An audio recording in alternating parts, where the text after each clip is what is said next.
안녕하세요. 월투베 월터입니다.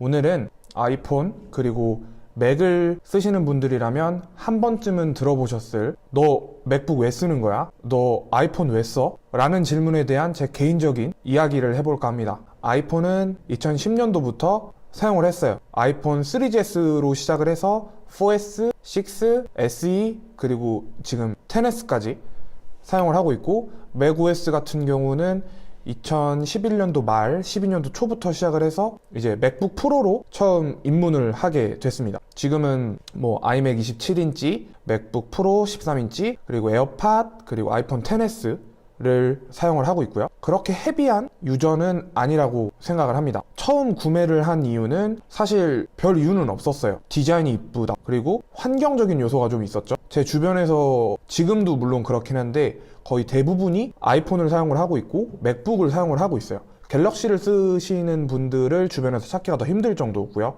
휴대폰의 경우는 제가 초기 안드로이드 스마트폰을 잠깐 쓴 적이 있는데, 그때 모토로라에서 나온 쿼티 자판을 사용을 하는 스마트폰을 사용을 하다가 거기 정말 극혐을 하고 아이폰으로 전향을 한 케이스고요.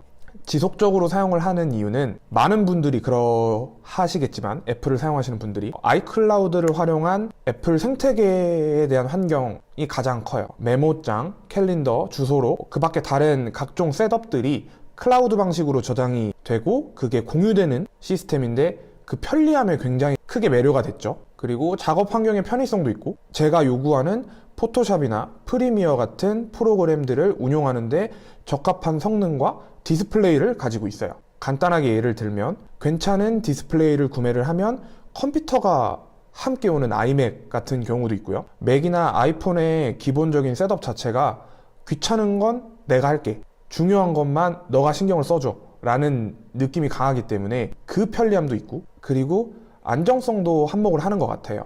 윈도우 컴퓨터 같은 경우에는 주기적으로 포맷을 해주지 않으면 컴퓨터가 굉장히 느려지고 튕기기도 하고 하는데, 맥북 같은 경우에는 웬만큼 뭐 주기적으로 포맷을 하지 않더라도 컴퓨터가 굉장히 쌩쌩히 잘 돌아간다라는 게 제 경험이고요. 그래서 지속적으로 사용을 하고 있습니다. 단점으로 넘어가자면,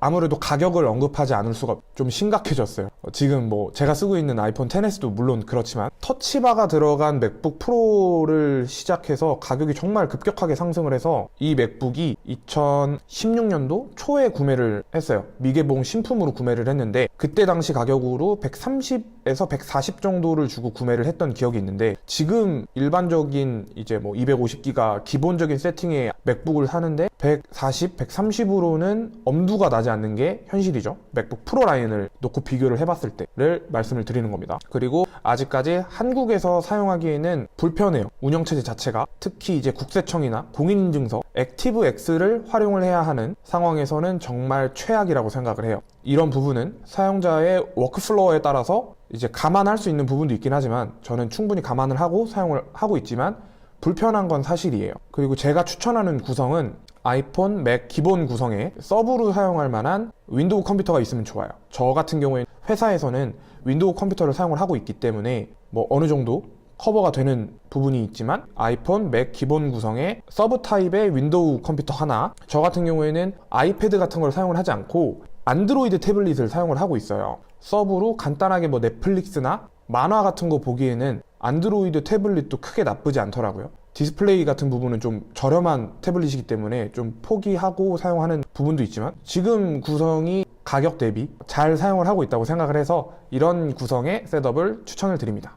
결론을 말씀을 드리자면, 보통 반대 진영의 휴대폰을 사용하시는 분들이 비아냥거리듯이 물어보는 게 포인트예요. 지금은 크게 뭐 삼성페이나 모바일 티머니 같은, 저는 몰랐는데 안드로이드 스마트폰에서는 모바일로 이제 티머니를 충전을 할 수도 있고 금액을 뺄 수도 있더라고요. 저는 카드를 써서 몰랐는데, 초기 아이폰의 경우에는 플래시를 휴대폰에서 구동할 수 없다라는 게 뭐 그런 포인트로 많이 비아냥거리시곤 했죠. 질문에 대한 제 답은, 제가 애플 생태계에 처음 진입을 하게 도와준 친한 형이 있는데, 그 형이 저에게 해준 말이 아직도 인상이 깊어서 지금도 저에게 이런 질문을 하시는 분들에게는 형이 해준 말을 인용해서 답변을 해드리고는 해요. 뭐 나이키나 아디다스, 구찌, 입생로랑 같은 브랜드 제품들이 있잖아요. 그런 브랜드 제품을 구매를 할 때 정말 세세하게 성능만을 고려해서 구매하는 건 아니라고 생각을 해요. 뭐 요소로 보면 디자인이 될 수도 있고,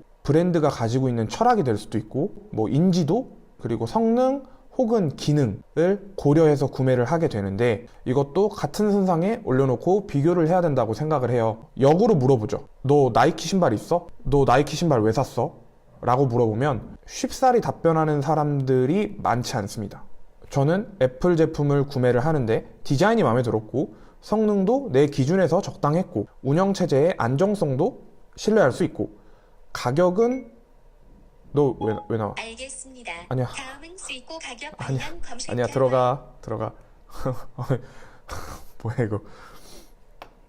가격은 네, 뭐 할 말이 없어요. 졌습니다.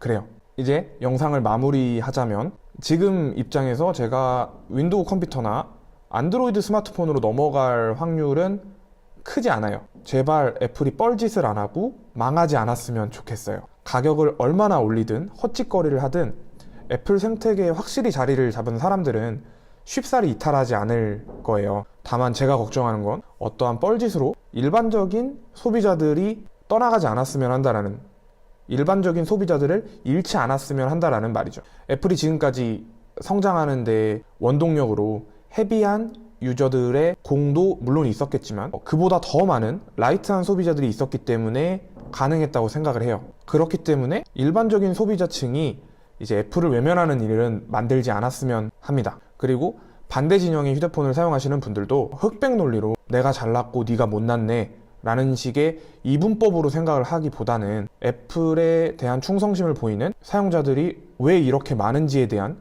고민과 분석을 해서 발전했으면 좋겠어요. 요즘 물론 정말 많은 발전을 했지만 폴더블 폰은 굉장히 끌리긴 해요. 정말 마지막으로 한마디만 더 하자면, 애플 쓰는 사람들은 안드로이드 쓰는 사람들한테 그런 거 안 물어보더라고요.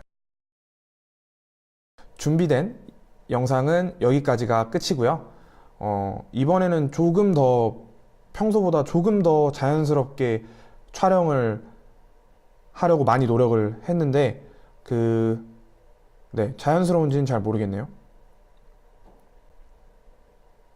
네. 영상 봐주셔서 감사하고 다음 비디오에서 뵙겠습니다. 빠이. 구독과 좋아요 부탁드릴게요.